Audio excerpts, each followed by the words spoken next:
आप देख रहे हैं एमडी न्यूज। एमडी न्यूज के मेरदर्शन बुलेटिन में आप सभी का स्वागत है। आज के बुलेटिन के साथ मैं हूं निशा। खबरों को स्टार्ट करने से पहले दिन भर की थोड़ी सी खबरों के बारे में जानकारी देती चलूं। जी हां, आज उत्तर प्रदेश के मुख्यमंत्री योगी आदित्यनाथ मेरठ की क्रांति धरा पर पहुंचे। उन्होंने सभी को संबोधित किया और उनके आगमन की खुशी में जहां चारों ओर सुरक्षा पहरा था, तो वहीं आपको बताती चलूं कि मेरठ शहर को तिरंगे से दुल्हन की तरह सजाया गया। देशभक्ति की भावना चारों ओर से नजर आ रही थी। हमारे उत्तर प्रदेश के मुख्यमंत्री ने सभी को संबोधित करते हुए कहा कि डबल इंजन सरकार ऐसे ही नहीं कहा गया है, सभी को साथ लेकर चला जा रहा है। पूरे मेरठ शहर का ही नहीं, जगह जगह पर विकास कार्य चल रहे हैं। जो दिल्ली तक पहुंचने के लिए 3 घंटे का समय तय करना पड़ता था, अब उन्हें कुल 45 मिनट में तय करने के लिए सारी सुविधाएं तैयार की जा रही हैं। आगे मैं आपको खबरों में बताऊंगी कि किस तरीके से उन्होंने सभी को संबोधित किया। साथ साथ मैं आपको बताती चलूं कि भ्रष्टाचार भी रुकने का नाम नहीं ले रहा है। जी हां, भ्रष्टाचार बढ़ता जा रहा है और अगर उस पर कोई सवाल उठाता है तो स्कूल के प्रधानाचार्य द्वारा साफ साफ कहा गया कि स्कूल में हो रहे बिजली का खर्चा, जनरेटर का खर्चा, समरसेबल का खर्चा, यहाँ तक कि माली, चौकीदार, स्वीपर और 65 अध्यापकों का खर्चा बच्चों से ही वसूल किया जाता है। सरकार का ना तो कोई आदेश है और ना ही सरकार द्वारा मनाही की गई है। जी हाँ, ये शब्द जो मैं आपको बता रही हूँ, ये शब्द हैं एसडी सदर इंटर कॉलेज के प्रधानाचार्य के, जिनके बारे में कल मैंने आपको मेरदर्शन चैनल के माध्यम से दिखाया था कि एसडी सदर के ही अध्यापक, अभिभावक और छात्रों द्वारा आरोप लगाया गया कि बच्चों से अवैध वसूली की जा रही है। तो आज प्रधानाचार्य ने साफ साफ कबूल भी कर लिया। दूसरी ओर माधवपुरम के क्षेत्रवासी गंदगी में कैसे अपना जीवन यापन कर रहे हैं। गंदगी का अंबार वहां पर फैला हुआ है, जिसको लेकर से सभासद से बार बार कहा जा रहा है, लेकिन सुनवाई नहीं की जा रही है। क्रिकेट की अगर बात की जाए तो अब मैं आपको ये बताती चलूं, क्रिकेट की बहुत सी प्रतिभाओं को बाहर निकालने का जो कार्य किया है वो क्रिकेट कोच अतर अली ने किया है। और अब नेशनल गेम के लिए, नेशनल क्रिकेट के लिए जो पिच तैयार की जा रही है, उसमें सबसे बड़ा योगदान क्रिकेट कोच अतर अली का है। अब हमारे मेरठ में भी पहली क्रिकेट पिच तैयार कर दी गई है, जिसपे नेशनल गेम भी होंगे। बहुत खुशी की बात है, हमारे मेरठ के लिए बहुत गौरव की बात है कि हमारे मेरठ में भी अब नेशनल क्रिकेट खेला जा सकेगा। साथ साथ बच्चों के एग्जाम के बाद अब गेम शुरू हो गए हैं और स्कूलों में भी बच्चों के लिए स्पोर्ट डे आयोजित किए जा रहे हैं, जिसमें बच्चे अपनी प्रतिभा को दिखा रहे हैं। तो अब नजर डालते हैं आज की हेडलाइंस पर। मेरदर्शन समाचारों के इस भाग के प्रायोजक हैं खेमचंद पहलवान, पूर्व सदस्य उत्तर प्रदेश कांग्रेस कमेटी व अध्यक्ष गांधी मार्ग व्यापार संघ मेरठ। उत्तर प्रदेश के मुख्यमंत्री योगी आदित्यनाथ के मेरठ आगमन पर विक्टोरिया पार्क के आसपास के क्षेत्रों को दुल्हन की तरह तिरंगे से सजाकर बनाया देशभक्ति का माहौल। भारी पुलिस बल सुरक्षा में रहा तैनात। उत्तर प्रदेश के मुख्यमंत्री योगी आदित्यनाथ पहुंचे मेरठ। 517 करोड़ की 376 विकास परियोजनाओं का लोकार्पण किया शिलान्यास। प्रबुद्धजन सम्मेलन में सम्मिलित होकर सभी को किया संबोधित। वेस्टर्न रोड स्थित एसडी सदर इंटर कॉलेज में छात्रों से अवैध उगाई की सूचना पर हमारे मेरदर्शन के संवाददाता साजिद सिकंदर ने विद्यालय के प्रधानाचार्य से की बात। प्रधानाचार्य ने दी जानकारी, कहा साफ साफ स्कूल के खर्चे और 65 अध्यापकों की सैलरी देने के लिए छात्रों से की जाती है वसूली, सरकार द्वारा नहीं दी जाती कोई भी सुविधा। इस्माइल नेशनल महिला पीजी कॉलेज में एक्टिविटी क्लब द्वारा स्वर्गीय विष्णु शरण गुप्ता की स्मृति में विश्व विख्यात कलाकार महेश राम एवं उनकी टीम द्वारा संगीत समारोह का किया गया आयोजन, जिसमें राजस्थानी लोक संगीत की दी गई प्रस्तुति। कार्यक्रम में संगीत विभाग की सभी छात्राओं ने संगीत के विषय में जानकारी की प्राप्त व लोकगीतों से जुड़े प्रश्नों के जाने उत्तर। माधवपुरम सेक्टर 3 वार्ड 48 में सीवरों की सफाई न होने से गुस्साए लोग। नगर निगम के खिलाफ खोला मोर्चा, किया हंगामा। कहा सभासद से बार बार कहने के बाद भी नहीं हुई सुनवाई, नहीं कराई गई अभी तक सीवरों की सफाई। स्टार फन ऑफ इंडिया द्वारा पार चैम्बर में कल्चर प्रोग्राम का किया गया आयोजन, जिसमें बच्चों ने रंगारंग कार्यक्रम किए प्रस्तुत। कार्यक्रम के ऑर्गेनाइजर अकरम अब्बासी द्वारा आए हुए अतिथियों के साथ साथ मेरदर्शन के संवाददाता साजिद सिकंदर को भी किया गया सम्मानित। कार्यक्रम में पश्चिमी उत्तर प्रदेश संयुक्त व्यापार मंडल के मंसूर इस्लाम ने कहा, इस तरीके के कार्यक्रम से बाहर निकलती है छुपी हुई प्रतिभा। करण पब्लिक स्कूल में स्पोर्ट्स डे का किया गया आयोजन, बच्चों को खिलाए भिन्न भिन्न गेम। प्रथम, द्वितीय, तृतीय आने वाले छात्र छात्राओं को सर्टिफिकेट व मेडल देकर किया गया पुरस्कृत। स्कूल के प्रधानाचार्य उमेश शर्मा ने सभी बच्चों के उज्जवल भविष्य की कामना करते हुए दी शुभकामनाएं।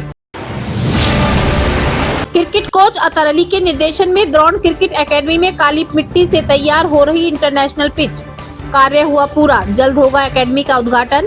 एकेडमी में पिच बनाने से उन प्रतिभाओं को होगा लाभ जिन्हें गांव में रहने के बाद अपनी प्रतिभाओं को दिखाने के लिए नहीं मिल रहा उचित मंच।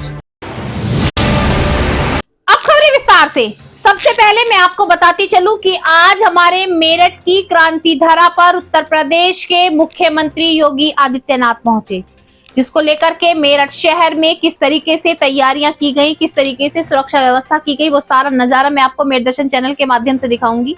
सबसे पहले आपको बताती चलूं कि सुबह से ही मेरठ दर्शन की टीम विक्टोरिया पार्क में मौजूद थी और मेरठ के विभिन्न क्षेत्रों के भी नजारे कुछ कैमरे में कैद किए। उत्तर प्रदेश के मुख्यमंत्री के आगमन की खुशी में पूरे शहर को सुंदर तरीके से सजाया गया। विक्टोरिया पार्क के आसपास के जो क्षेत्र हैं उनको तिरंगे झंडे से दुल्हन के तरीके से सजाया गया। बहुत सुंदर नजारा था, देशभक्ति की भावना चारों ओर से नजर आ रही थी।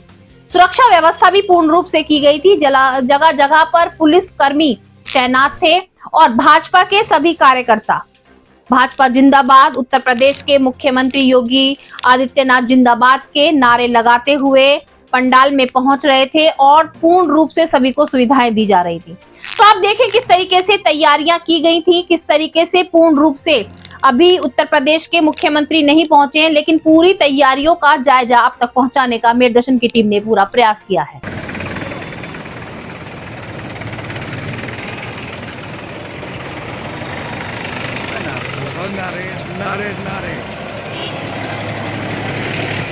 अब मैं आपको बताती चलूं, हमारे मुख्यमंत्री मेरठ पहुंच चुके हैं और सबसे पहले आपको ये भी बताती चलूं, जनसभा को संबोधित करते हुए उन्होंने बताया कि किस तरीके से डबल इंजन सरकार कार्य कर रही है। विकास कार्य बहुत तेजी से चल रहा है। जहां दिल्ली तक पहुंचने के लिए 3 से 4 घंटे लगते थे, लेकिन अब 6 लेन की जो लाइन बना दी गई है, कुल 45 मिनट में थोड़े दिन बाद हर व्यक्ति दिल्ली तक पहुंच सकेगा।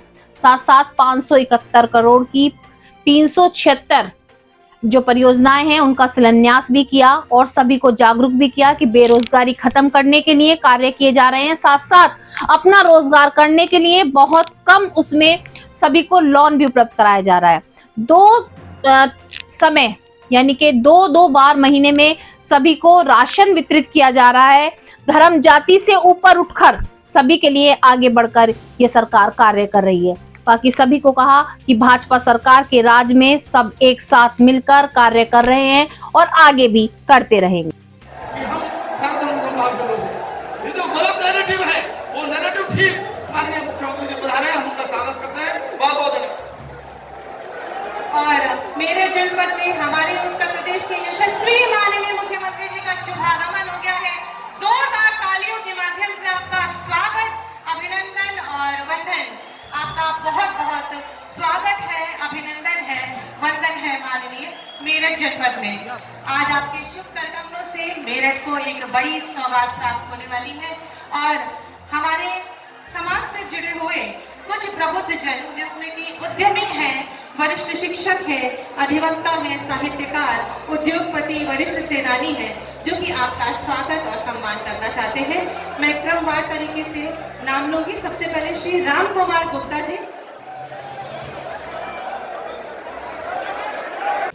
बहुत ही आदर के साथ माननीय विधायक मेरठ श्री अमित अग्रवाल जी को आमंत्रित करूंगी। हम बड़े आभारी हैं माननीय मुख्यमंत्री जी, आज इस मेरठ की क्रांति धरा पर पधारे हैं। आपने हमें 517 करोड़ की सौगात दी है। आपने हमें बागपत रोड से रेलवे रोड को लिंक करने के लिए जो मार्ग प्रशस्त किया, केंद्र सरकार से मंजूरी दिलाई, हम आपके लिए उसके लिए भी आभारी हैं। हम आभारी हैं, आपने हमें रैपिड रेल दी, एशिया की और देश की पहली रैपिड रेल आपने प्रदान की। आपने मेरठ दिल्ली एक्सप्रेस वे दिया, जिससे हम 1 घंटे में दिल्ली पहुंच जाते हैं। आपने हमको प्रयागराज में संगम लाने के लिए दिन के दिन जाना, दिन के दिन आना, मात्र 12 घंटे में आ जा सकते हैं, ऐसा आपने गंगा एक्सप्रेस में देने का ऐलान किया है। मैं आपके इन सब कार्यों के लिए, आपने जो हमको सौगात दिया है, उनके लिए आपका बहुत बहुत धन्यवाद करता हूँ। मैं के द्वारा बताई हुई इस शहर का शिल्प कला के लिए, अपनी वास्तुकला के लिए प्रसिद्ध है, ऐसे महाराष्ट्र नगरी में आपके आगमन पर आपका बहुत बहुत धन्यवाद करते हैं। आपका बारंबार स्वागत करते हैं, अभिवादन करते हैं, अभिनंदन करते हैं। जय हिंद, जय भारत, जय श्री राम। माननीय मुख्यमंत्री जी के स्वागत के लिए हमारे प्रबुद्ध जन Shri Sumnesh Agarwal, chairman IIA Meerut, Shri TN Mahajan, अध्यक्ष sports goods manufacturing and export association, Shri Vijay Anand, महामंत्री सर्राफा एसोसिएशन मेरठ, श्री अजय गुप्ता जी, अध्यक्ष संयुक्त व्यापार संघ मेरठ, डॉक्टर सुशील गुप्ता, अध्यक्ष Indian medical association, Shri Narottam Kumar Garg, अध्यक्ष उत्तर प्रदेश अधिवक्ता परिषद प्रक्षेत्र, श्री विनोद कुमार अग्रवाल, प्रमुख उद्योगपति पसवाड़ा पेपर, श्री नितिन कपूर, महामंत्री Partapur industrial estate manufacturing association. भगवान श्री राम की इस पावन प्रतिमा के माध्यम से माननीय का शुभारंभ। बोलो भारत माता की। अरे ऐसे कैसे काम चलेगा?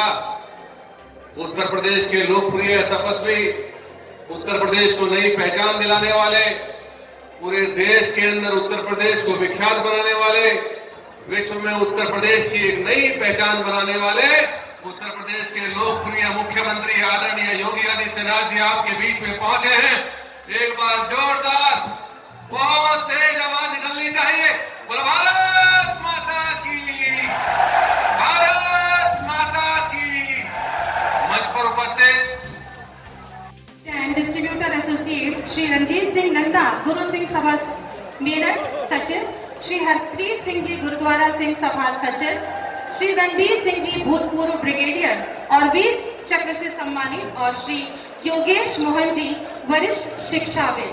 आप सभी प्रबुद्ध जनों द्वारा माननीय मुख्यमंत्री जी का स्वागत और सम्मान किया जा रहा है, और आप सभी भी दर्शक दीर्घा में बैठे समस्त जनों से निवेदन करूंगी कि जोरदार तालियों के प्रणाम मंच तक अवश्य पहुंचाएं।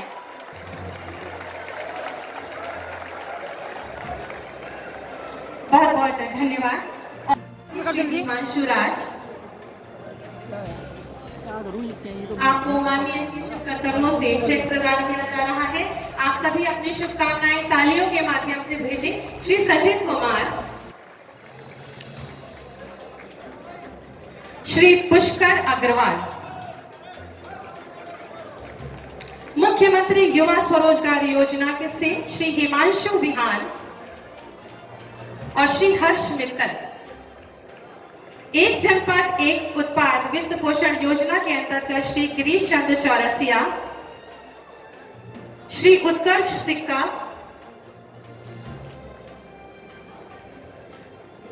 और मोहम्मद इमरान।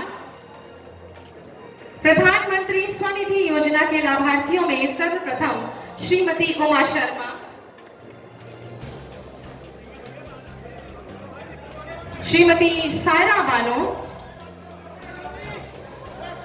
आप सभी अपनी तालियों के प्रणाम और शुभकामनाएं मंच तक जरूर पहुंचाएं। जोरदार तालियां। श्रीमती सायरा बानो, श्री जुगमेंद्र, श्री संजय कुमार, श्री रमेश चंद्र वर्मा। प्रधानमंत्री आवास योजना के अंतर्गत चाबी वितरित की जा रही है श्रीमती बबीता।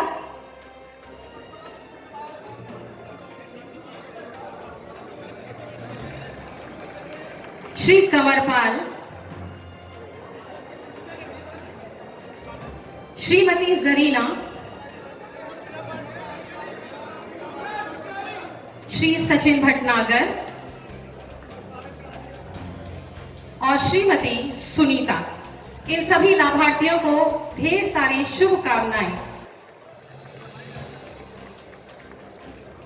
बहुत बहुत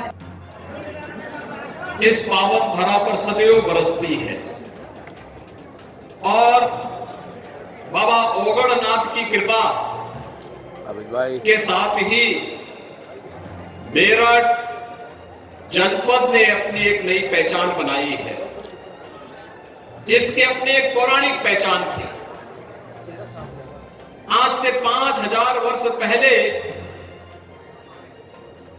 मेरठ के हस्तिनापुर में ही भारत का इतिहास रचा गया था। ये ऐतिहासिक भूमि है, पौराणिक भूमि है, भारत के इतिहास को लिखने वाली भूमि है और आजादी की लड़ाई के दौरान भारत के इतिहास को बनाने वाली भूमि है। स्वतंत्र भारत में अपने स्किल के माध्यम से एक नई पहचान दिलाने वाली धरती भी है। कौन नहीं जानता है कि यहां के हस्तशिल्पी और कारीगरों ने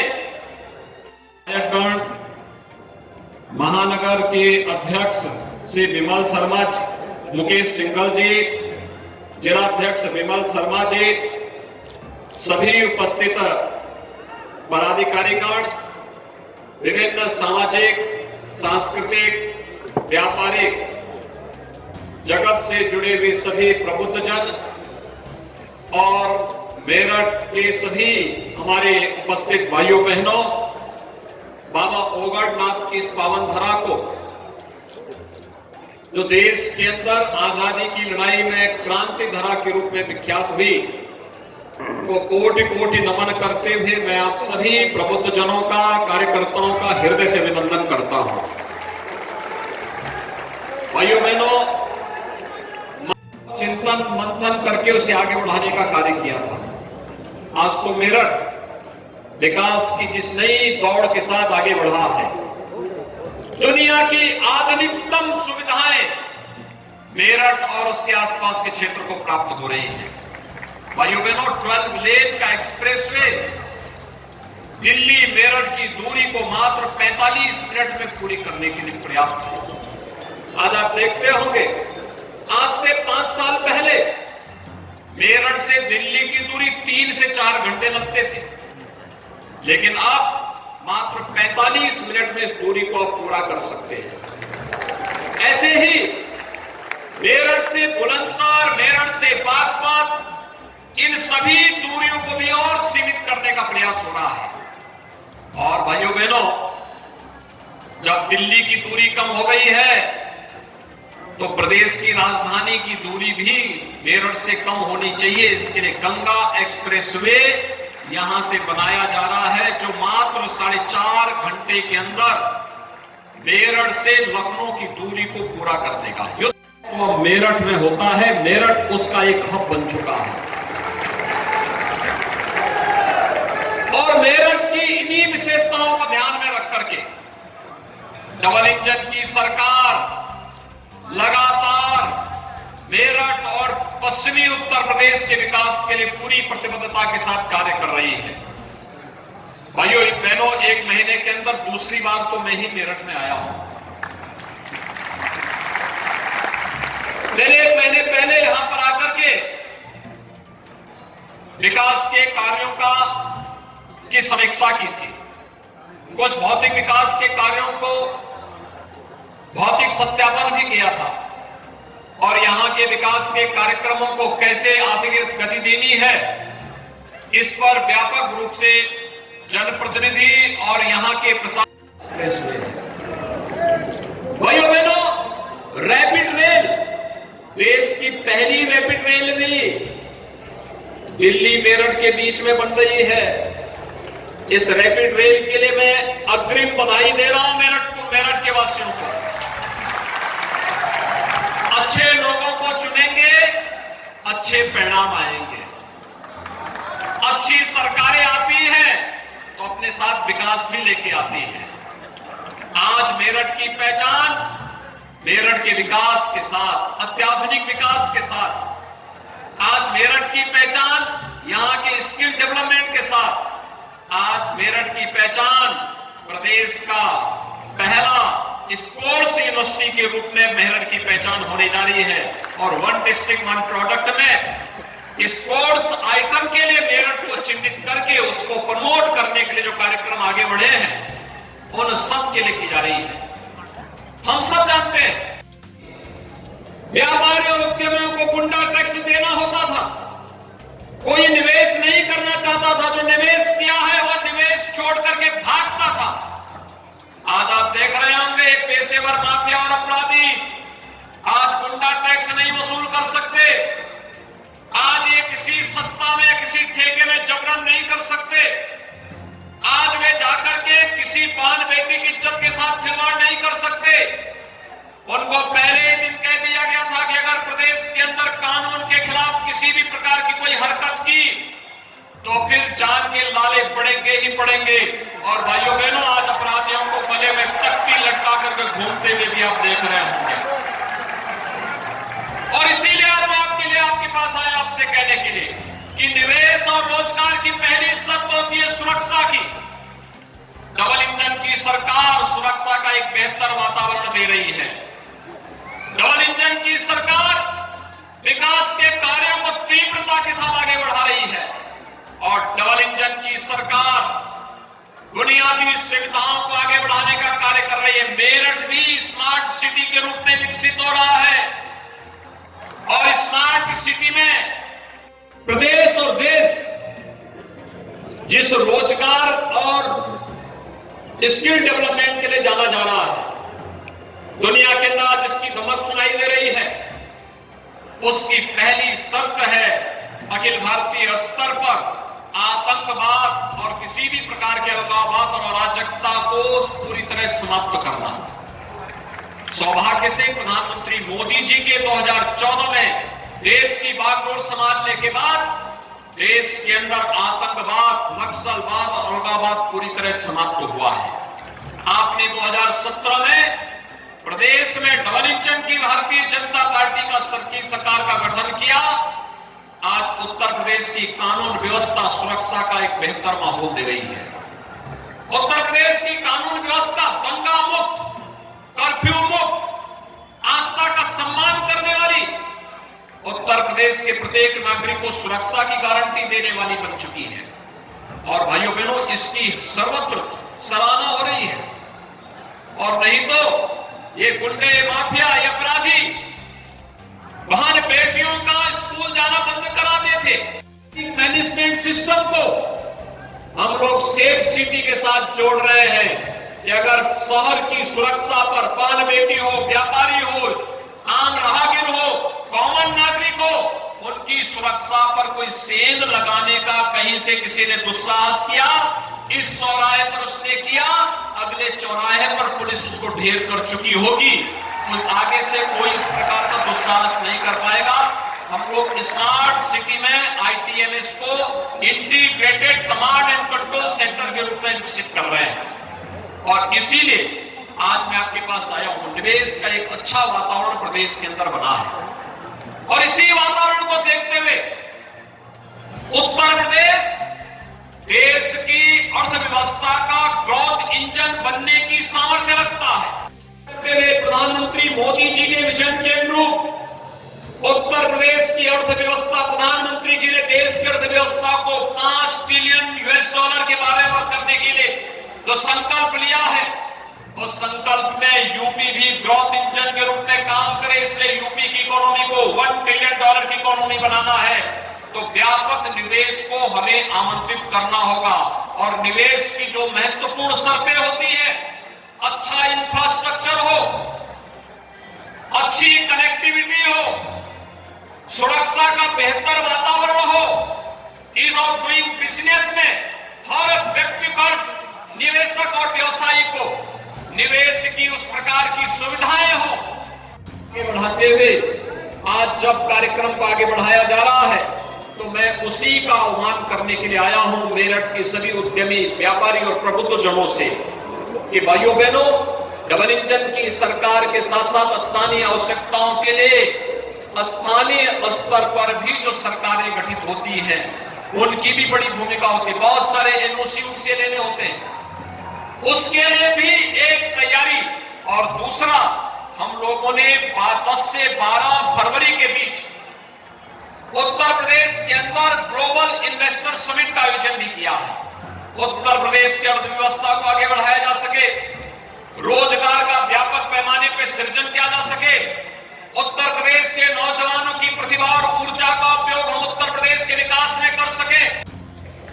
पीएम स्वनिधि योजना के अंतर्गत पटरी व्यवसायी के लिए भी, ठेला खोमचा रेहड़ी लगाने वालों के लिए भी हम लोगों ने ब्याज फ्री ऋण की व्यवस्था की है। प्रधानमंत्री मोदी जी ने इस कार्यक्रम को लॉन्च किया तो उत्तर प्रदेश में 9 लाख पटरी व्यवसायी अब तक इसका लाभ ले चुके हैं। अभी हमने मंच पर ऐसे नौजवान, ऐसे लोगों को, ऐसे पटरी व्यवसायियों को उनका लोन भी दिया है। 2 करोड़ युवाओं को हम लोग प्रदेश के अंदर टैबलेट और स्मार्टफोन का वितरण कर रहे हैं। अब स्मार्ट सिटी ही नहीं होगी, स्मार्ट यूथ भी यूपी का होगा और उसे स्मार्ट बनाने के लिए टैबलेट और स्मार्टफोन देने की कार्रवाई भी स्तर पर प्रदेश के अंदर चल रही है। भाइयों, हर गरीब को शासन की योजना से जोड़ने के लिए जो विभिन्न प्रकार की कल्याणकारी योजनाएं लागू की गई है, चाहे वह उज्ज्वला योजना की फ्री में रसोई गैस की योजना हो, सौभाग्य योजना में फ्री में उसे विद्युत कनेक्शन की सुविधा देने की व्यवस्था हो, स्वच्छ भारत मिशन के अंतर्गत घर हर गरीब को फ्री में शौचालय उपलब्ध करवाने की व्यवस्था हो, हर गरीब को उसके संकट के समय सरकार खड़ी होकर के उसका सहयोग कर सके। ये सब आपके सामने हुआ है। कोरोना काल में उसका आदर्श उदाहरण हो सकता है।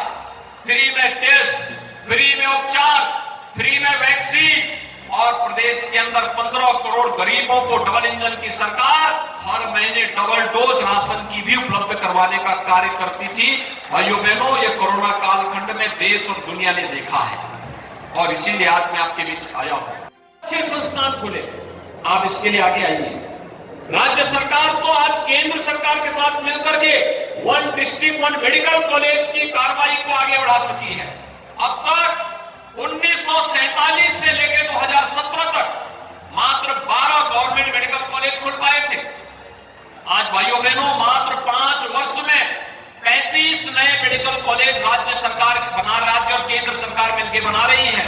और हमारा प्रयास है कि इस वर्ष के अंत यानी अगले वर्ष तक हम लोग हर जनपद में एक मेडिकल कॉलेज की स्थापना कर लें। हमने पूरी कार्य योजना बना ली है, उसको लागू भी कर दिया है। आगे बढ़ाने के लिए सरकार के स्तर पर उठाए गए कदमों में जनता जनार्दन का आशीर्वाद निरंतर मिला है। हमारे जनप्रतिनिधियों के साथ आपका सानिध्य और समर्थन हम लोगों की बहुत बड़ा संबल होता है और उस संबल को और पुष्ट करने के लिए स्थानीय निकाय के प्रबुद्ध जन शासन की योजनाओं को हर परिवार तक पहुंचाने, जो कल्याणकारी योजनाएं हैं उनका लाभ हर नागरिक बिना भेदभाव के ले सके और जो विकास की योजनाएं हैं उनका प्रचार प्रसार भी हो और लोगों को जानकारी हो। कराया किसने? भाइयों बहनों, अगर मेरठ के अंदर पिछली बार नगर निकाय में भारतीय जनता पार्टी का बोर्ड गठित होता तो नगर निगम मेरठ की कायाकल्प करने में और ज्यादा मदद हम लोगों को मिल गई होती और तेजी के साथ इन कार्यक्रमों को आगे बढ़ाते, क्योंकि सरकार तो पैसा दे सकती है लेकिन उसको ईमानदारी के साथ जमीनी धरातल पर पहुंचाने के लिए स्थानीय बोर्ड को उन जिम्मेदारियों का निर्वहन करना होता है। भाइयों बहनों, जब कहीं भी चूक होती तो उसका प्रभाव बुनियादी सुविधाओं पर पड़ता है। कोई सोचता था कि हर घर नल की योजना साकार हो पाएगी, आज हम प्रदेश के अंदर कर रहे हैं, देश के अंदर भी हो रहा है। प्रदेश बड़ी तीव्रता के साथ इन कार्यक्रमों को आगे बढ़ा रहा है और हर घर नल की योजना केवल ग्रामीण क्षेत्र में ही नहीं, शहरी क्षेत्र में भी साकार हो रही है। अच्छे सेंटर यहाँ के उद्यमियों ने, यहाँ के शिक्षाविदों ने मेरठ को एजुकेशन हब के रूप में डेवलप करने की जो कार्रवाई आगे बढ़ाई है। और उत्तर प्रदेश सरकार आपको हर प्रकार की सुरक्षा प्रदान करेगी, हर प्रकार की यहाँ पर जितनी भी सुगमता के साथ आपके निवेश को आगे बढ़ाने की आवश्यकता पड़ेगी, राज्य सरकार इसमें भरपूर मदद करेगी। आज के इस प्रबुद्ध सम्मेलन के अवसर पर आप सभी प्रबुद्ध जनों का एक बार फिर से मैं अभिनंदन करते हुए सभी जनप्रतिनिधियों को और मेरठ वासियों को 517 करोड़ रुपए की इन परियोजनाओं के लिए हृदय से बधाई देते हुए मैं अपनी वाणी को यहाँ पर विराम देता हूँ। धन्यवाद। जय श्री राम।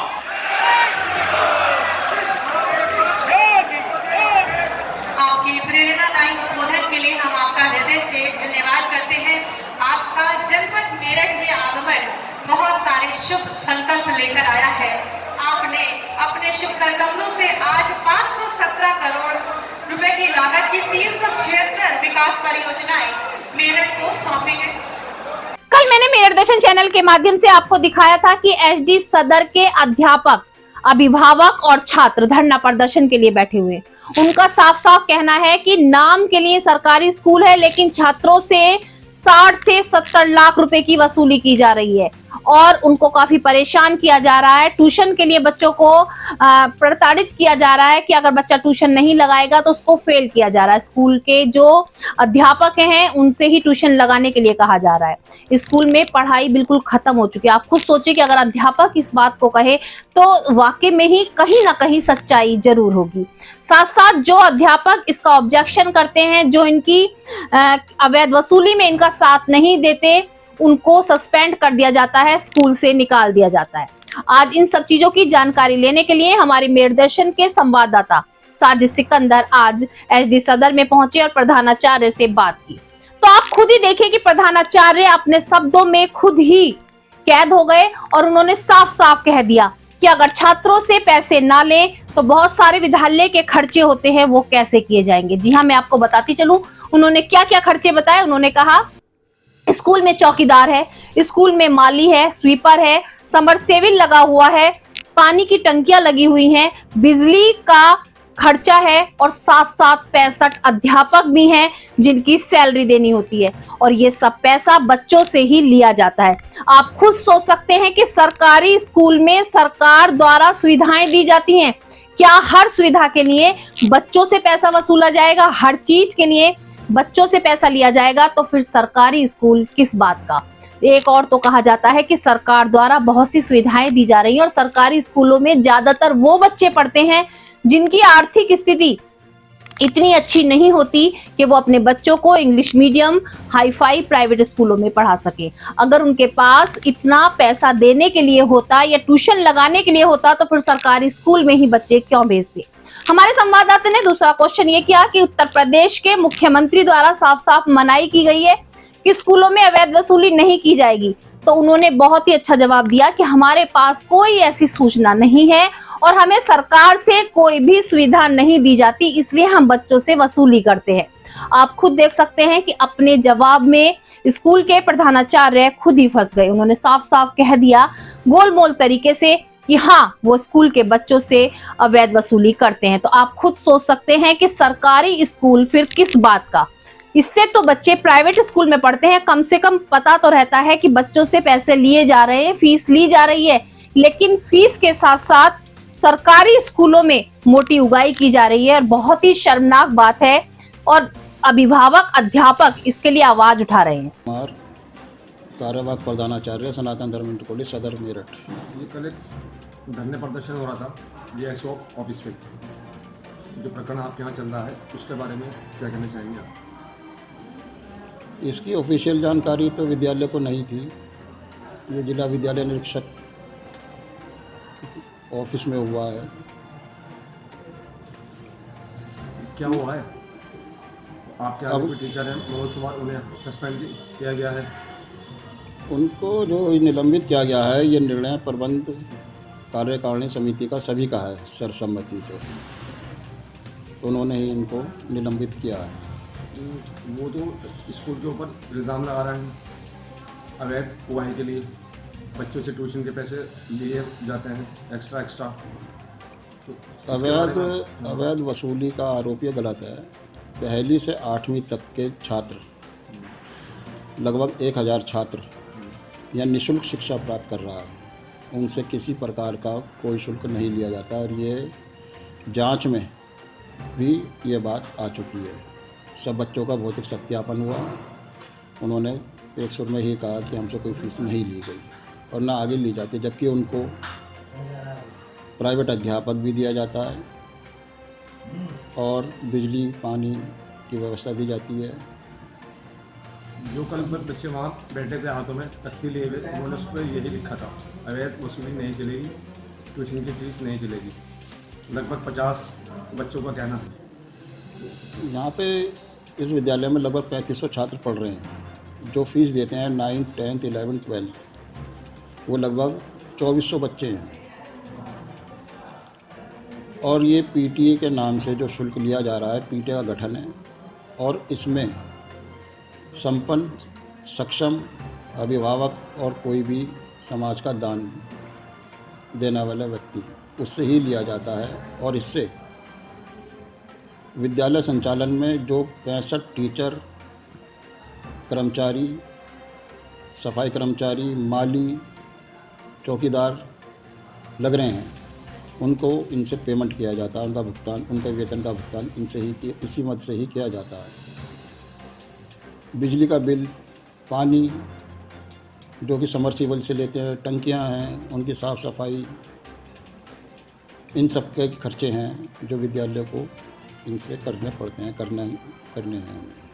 अवैध वसूली का जो आरोप लगाया है, जो आपके यहाँ टीचर हैं, कर्मचारी, सफाई कर्मचारी, माली, चौकीदार लग रहे हैं, उनको इनसे पेमेंट किया जाता है। उनका भुगतान, उनके वेतन का भुगतान इसी मद से ही किया जाता है। बिजली का बिल, पानी जो कि समरसीबल से लेते हैं, टंकियां हैं, उनकी साफ़ सफाई, इन सब के खर्चे हैं जो विद्यालय को इनसे करने पड़ते हैं, करने हैं हमें। अवैध वसूली का जो आरोप लगाया है, जो आपके यहाँ टीचर हैं मनोज, उन्होंने ये लगाया है कि जी स्कूल से अवैध वसूली बराबर चालू है, मुख्यमंत्री के आदेश के बाद भी। मुख्यमंत्री का तो कोई आदेश नहीं मिला है ऐसा कि, लेकिन विद्यालय संचालन में पिछले 30 वर्षों से ये क्रम चल रहा है। विद्यालय जो है इसके बिना चल भी नहीं पाएगा, क्योंकि उनके जो यहाँ लगभग 65 अध्यापक कर्मचारी हैं, उनका वेतन कैसे दें, बिजली के बिल कहाँ से पेमेंट करें। इस्माइल डिग्री कॉलेज में संगीत विभाग द्वारा आज विष्णु शरण गुप्ता की स्मृति में संगीत समारोह कार्यक्रम का आयोजन किया गया, जिसमें विख्यात कवि द्वारा और उनकी टीम द्वारा राजस्थानी लोकगीतों को सुना करके सभी का मन मोह लिया गया। साथ साथ मैं आपको ये भी बताती चलूं, संगीत विभाग की सभी छात्राओं ने अपने अंदर चल रहे संगीत को लेकर अपने प्रश्नों के उनसे उत्तर भी जाने, साथ साथ जो उनके अंदर की जिज्ञासा थी संगीत को लेकर के, उसके बारे में भी जानकारी दी। आज के कार्यक्रम में प्रधानाचार्य, अध्यापक व सभी छात्राओं का पूर्ण योगदान रहा।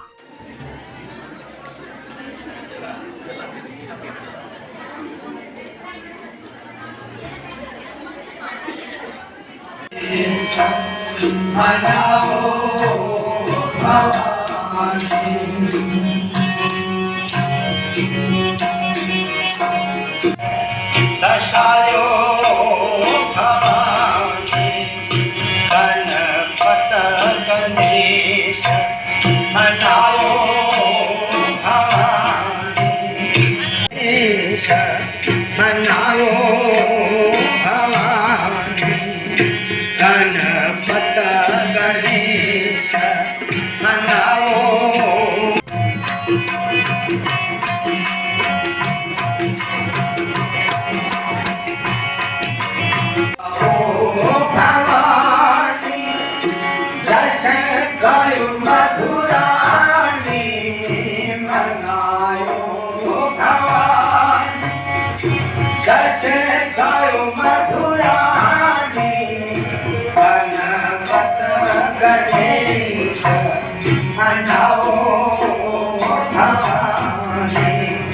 रीना गुप्ता बयाना।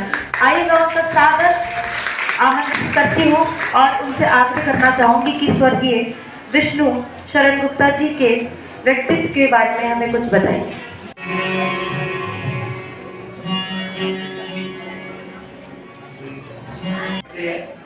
और गुरु महिमा गणेश वंदना करके हम गाएंगे। उसके बाद में आपका प्रवेश है। गुरु जी घर पे पधारे तो उसी के लिए हम स्वागत का भजन गाते हैं। गुरु जी की पधाया गाते हैं, पधाए में वारी था। तो ये गुरु जी की स्वागत का भजन है। हम कार्यक्रम बहुत ही सुंदर प्रस्तुति देने हमारे बीच आए हैं राजस्थान से। उनका पूरा समूह यहाँ मौजूद है आज। और महेशा राम जी हैं जो कि नेशनल ही नहीं इंटरनेशनल आर्टिस्ट हमारे बीच हैं। और इतनी खूबसूरत प्रस्तुति अंदर चल रही है। और केसरिया पधारो बालम ये सब राजस्थान से ने अवॉर्डेड पर्सन यहाँ मौजूद हैं, अपने पूरे दल के साथ यहाँ मौजूद हैं आज हमारे स्माइल नेशनल में। हमारे लिए बहुत ही सौभाग्य की बात है ये। गंदगी अगर हमारे आसपास भी हो तो हम 2 मिनट भी वहां पर खड़े नहीं हो पाएंगे। ये इस वाकई में ही सच्चाई है। लेकिन माधवपुरम सेक्टर 3 वार्ड 48 के जो क्षेत्रवासी हैं वो गंदगी के अंबार में रह रहे हैं। जी हाँ, सीवरों का पानी घरों के बाहर भरा हुआ है और काफी परेशानियों का सामना करना पड़ रहा है। लेकिन उसके बाद भी सभासद के कानों में जू नहीं रेंग रही है। क्षेत्रवासियों का कहना है कि सभासद से बार बार कहा गया है लेकिन कोई सुनवाई नहीं है। सीवर का पानी निकलकर सड़कों पर फैल रहा है, बदबू फैल रही है, बीमारियां बढ़ रही हैं, बच्चे बीमार हो रहे हैं और उसी पानी से निकलकर सभी को अपने घर जाना पड़ रहा है। रास्ते में पानी का भराव हो रहा है। तो आप देख रहे हैं कि माधवपुरम निवासी कितने समय से समस्याओं को झेल रहे हैं लेकिन सभासद अभी तक सुनवाई नहीं कर रहे। आज माधवपुरम के क्षेत्रवासियों ने धरना प्रदर्शन करते हुए सीवर सफाइयों की मांग की।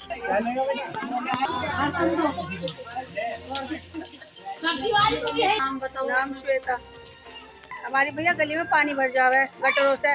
गली सड़क बनी हुई नहीं है, गंदा पानी। और क्या नाम है, नलों में भी समूह में गंदा पानी आ रहा, पीने का पानी भी। सबको मैं गंदगी सफाई करवाएं, गरीबों के लिए, लोगों के लिए सुविधा करें, अच्छा करें। छोटे छोटे बच्चे बीमार हो जाते हैं, पानी भर जाता है, दिन सफाई में रहती है यहाँ पर। सुनवाई नहीं है कहीं भी। ना मैं सड़क बनी हुई, ना गली, सड़क भी नहीं बनवाता, कुछ भी नहीं कराता हमारे तरफ कोई भी। समय समय पर छुपी हुई प्रतिभाओं को बाहर निकालने के लिए और एक साथ सभी को इकट्ठा करने के लिए संस्थाओं द्वारा, क्लबों द्वारा बहुत से कार्यक्रमों का आयोजन किया जाता है जिसमें कल्चर प्रोग्राम किए जाते हैं जिसके माध्यम से बच्चे स्टेज तक पहुंचे हैं और अपने हुनर को दिखाते हैं। आज भी मैं आपको बताती चलूं, स्टार ऑफ फन द्वारा एक कल्चर प्रोग्राम का आयोजन किया गया अपार्ट चैम्बर में, जिसमें सभी ने अपनी प्रतिभा को दिखाने का जो हुनर था उसे मौका मिला और सभी ने अपने अपने हुनर को दिखाया। कार्यक्रम के ऑर्गेनाइजर अकरम अब्बासी द्वारा आए हुए अतिथियों को सम्मानित किया गया। साथ साथ आज हमारे मेरदर्शन के संवाददाता साजिद सिकंदर पहुंचे, उनको भी सम्मानित किया गया। कार्यक्रम में बड़ी बड़ी हस्तियां पहुंची हुई थी। मैं आपको बताती चलूं, आज पश्चिमी उत्तर प्रदेश संयुक्त व्यापार मंडल के मंसूर इस्लाम भी वहां पहुंचे हुए थे। जब हमारी मेरदर्शन की टीम ने उनसे बात की तो उनका कहना था कि इस तरीके के कार्यक्रम से जो अंदर एक हेजिटेशन होती है वो खत्म होती है और परस्पर सबको मिलने का मौका मिलता है और बच्चों के प्रोग्राम जो कराए जाते हैं उससे बच्चों की प्रतिभा को निखारा जाता है। पीछे आपकी पूरी फैमिली है, तो आपको अपना ख्याल रखना बहुत जरूरी है। अपना ख्याल रखना चाहते हैं? चाहते हैं कि आप सेहतमंद रहें। तो दोस्तों मैं आपको बताऊं कि हमारे पास एक इतना शानदार प्रोडक्ट है, जैसे आप ये देख रहे हैं, रिलेटेड नोवा की एक बॉटल है। आज के मेरदर्शन बुलेटिन में बस इतना ही। तेज और ताजा खबरें जानने के लिए देखते रहिए मेरदर्शन। यदि आप भी हमारे साथ जुड़ना चाहते हैं तो नीचे दिए गए नंबर पर संपर्क करें, सब्सक्राइब करें एमडी न्यूज मेरठ।